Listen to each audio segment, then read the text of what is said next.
Mesdames et messieurs, bonjour et bienvenue sur Free Sport. Les écureuils du Bénin ont fait le nul, un but partout face aux éperviers du Togo hier à Antalya en Turquie. Le Bénin finit donc la compétition avec 2 victoires, notamment face au Libéria 4 buts à 0 et face à la Zambie 2 buts à 1 et un match nul face au Togo. Dans cette dernière rencontre, les écureuils ont d'abord été surpris par l'ouverture du score des Togolais à la 12e minute. Ils vont revenir au score grâce à l'égalisation de Steve Mounier à la 26e minute.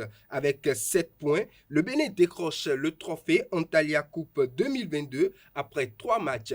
Une prouesse pour la troupe de Moussa Latundi. Mais avant cette rencontre enthousiaste, quelques citoyens de la ville de Cotonou avaient eu à faire des pronostics sur la tenue de cette rencontre footballistique. C'était dans l'après-midi du mardi 29 mars 2022, quelques heures avant le premier coup de sifflet de cette rencontre. Suivons leurs réactions diverses recueillies par une équipe de la rédaction.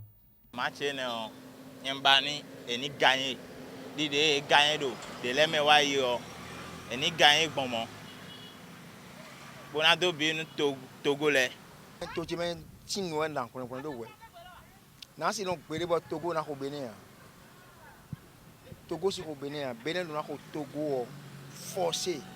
Honnêtement, je veux voir une équipe des écureuils qui a brillé déjà dans les 2 derniers matchs. Je veux voir la même équipe très entreprenante et efficace. En 2 matchs, nous avons pu marquer 6 buts.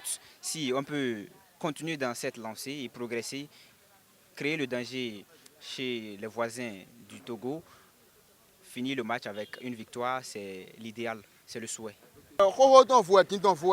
Elle a dit clairement que les cahiers de nous c'est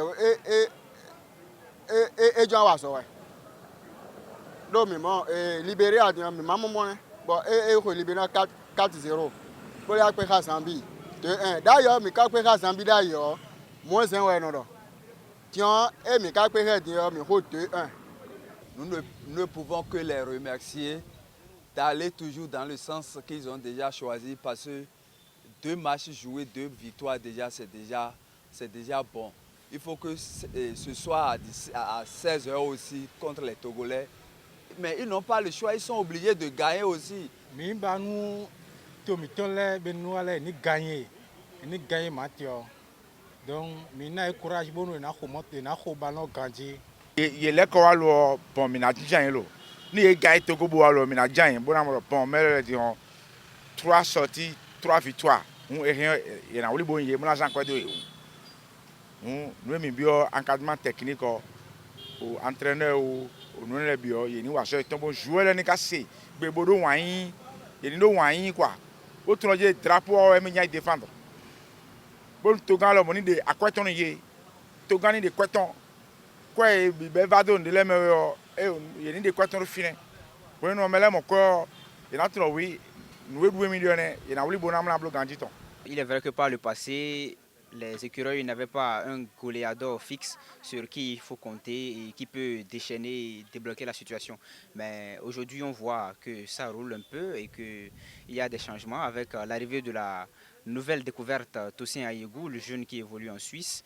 Il a marqué 2 buts en 2 matchs. C'est bien prometteur et on peut compter sur lui et reposer nos espoirs sur son pied magique. Sûrement, il fera un très beau ratio en marquant un 3e but pour son 3e match. En tout cas, vivement, nous lui souhaitons ça. Mais ce que je leur demande, il faut pas que le jeu là, ils n'ont qu'à bien ouvert leur jeu. Il ne faut pas jouer au jeu personnel comme ils ont là. Non, ils n'ont qu'à diversifier le jeu comme ils ont là, comme leur entraîneur les a enseigné de le faire. Donc il ne faut pas qu'ils jouent au jeu personnel.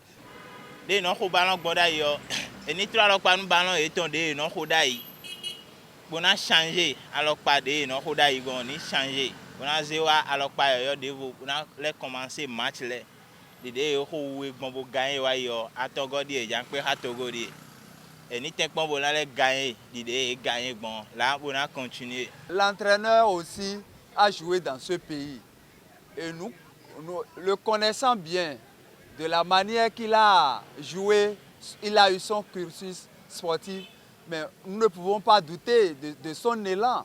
Donc vraiment c'est un pro, c'est un pro. Mina do wese do musarmi latunji olmi. Mi si do wese de la vie mi. Do jouer de yimbo ni wani. Bon, match de je ne me rappelle plus des années là. Bon, équipe de la fin 4-1. Et mes deux premiers buts, et va sauver Bénin. Pour but pour gagner do ko. Fi si vous nous apprécier donc. Nous Bénin va nous connaître dion. But bien le but pour ne do font Bénin so dit. Bon, mais le chance de dire moi là et cuire sinta.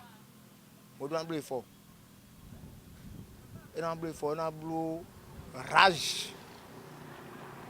Bon, Bénin on a le Togo.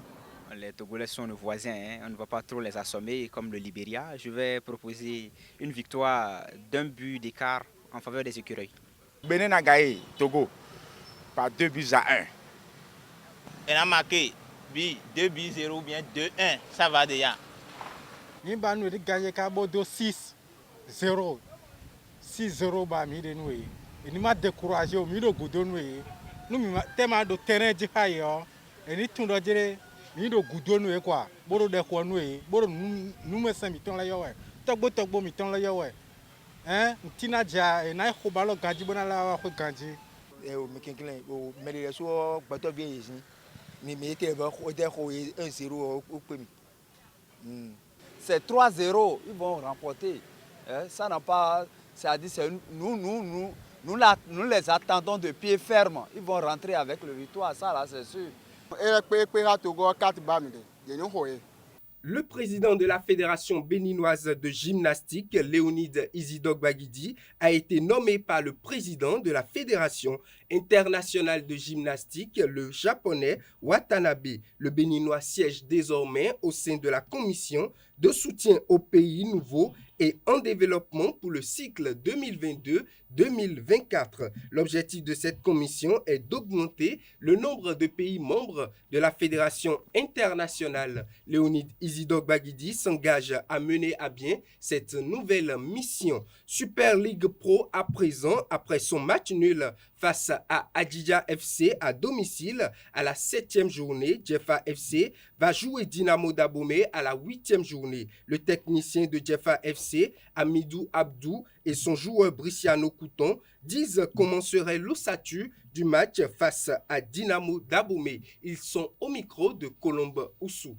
Nous allons l'aborder comme tous les autres matchs, vous voyez, donc nous allons l'aborder comme tous les autres matchs. Vous savez, dans ce championnat, toutes les équipes se valent. Les matchs ne se ressemblent pas.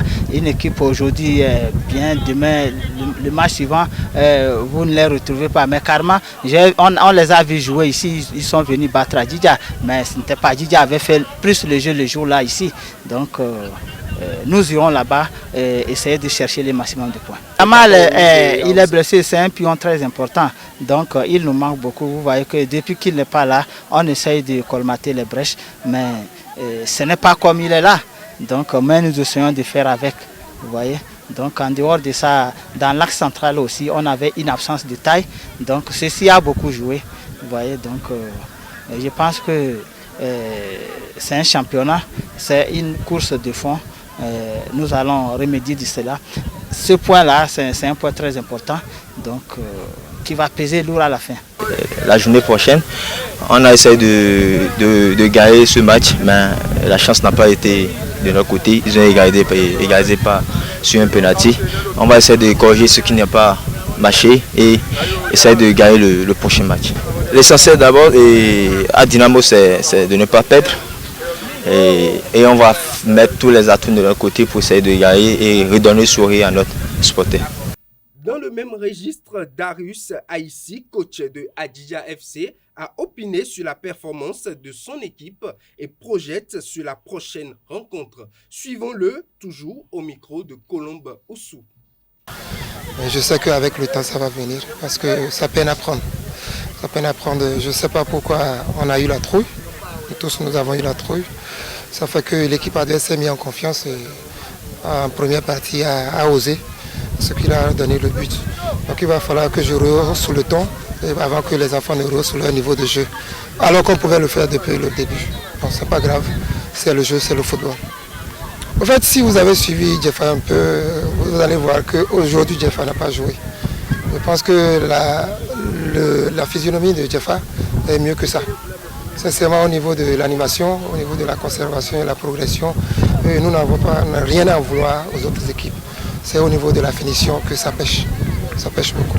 En fait, tous les matchs sont importants. Aucun match n'est important. Parce que vous savez, c'est les 16 meilleurs. C'est les 4 meilleurs de chaque poule. Ça veut dire que toutes les équipes se valent. Donc nous avons toujours respecté nos adversaires et nous préparons les matchs en conséquence. Donc aucun adversaire n'est moins important que l'autre. Je pense que nous allons encore réveiller les enfants et travailler davantage pour pouvoir avoir ces 3 points parce que nous jouons à domicile. Et pour finir cette édition, après le Ghana, le Sénégal, la Tunisie et le Maroc, le Cameroun s'est emparé sur le fil du dernier billet qualificatif pour la Coupe du Monde Qatar 2022 dans la zone Afrique. 5 jours après leur défaite à domicile, 0 but contre 1, les Camerounais ont battu l'Algérie 2 buts à 1 hier et profitent de la règle du but à l'extérieur, toujours valable dans cette compétition, pour sortir grand vainqueur de ce barrage. L'Algérie manque ainsi pour la 2e fois consécutive la Coupe du Monde. Mesdames et messieurs, c'est tout pour Free Sport de ce mercredi.